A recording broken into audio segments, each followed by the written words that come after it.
Sanibonani wey'ngane zakwethu, ngibingelele bafowethu. Nazi iy'ndaba ey'casula abalandeli beBhakaniya kabuhlungu kabi.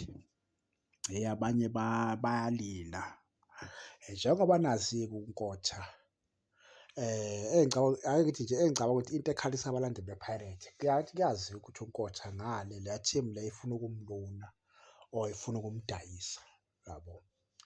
So njengoba ifuna ukumlona, ifuna ukumdayisa le team le, okungenzeka mhlawumbe ingayidayisela i-Chiefs ngoba phela kuphuma kuyo, yabo, kuphuma kuyo ukuthi iyodayisela liphi iqembu, yabo. Engicabanga ukuthi into ecasula abalandeli be-Pirates ukuzwa kuthiwa uNkotha uyahamba kuleya team kule sizini ezayo, yabo.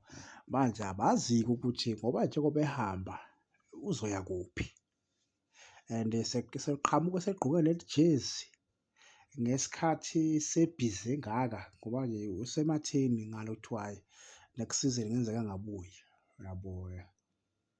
So manje-ke abalandeli beBhakaniya-ke bayathuka ukuthi hhayi bo, le ngwenya shuthi ingasigila ahambe aye kwi-Chiefs, yabo.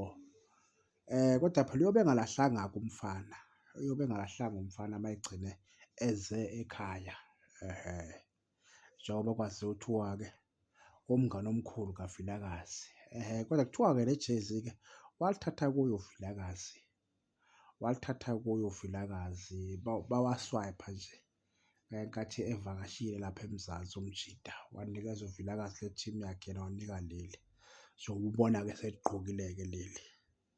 Kodwa angazi-ke abalandeli bezimnyama ukuthi bakhoshelwa yini ushukela kangaka, ukuthi sengathi bekhoshwelelwa ushukela kangaka umfana besho ukumuhla, abanye bathi uyikhiphile kubo. Hhayi basho abakuthandayo kanti yabo akumele agqoke ijezi le-team enye. Ile-slogan sayo se-Pirates, once wabayibhakaniya you will always a pirate, yiyo lento ebabulalayo. Kodwa hhayi akusenani, hhayi umfana uma kuwukuthi uyoza ekhaya akeze, sobe simlindile nathi. Phela umdlali nje o-right kakhulu, engicabanga ukuthi siyashoda ngaye ngomdlalo ofana nayo ku-right winger, siyashoda ngaye. So engicabanga ukuthi uma kungathiwa sithola nje umfana ofana naye engaba umthelela futhi engaletha nje izinto ezinhle kakhulu lapha kwi-Chiefs.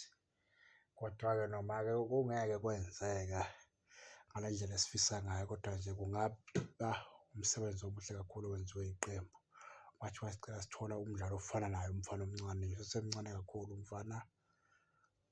Ngibonge ithuba wengane.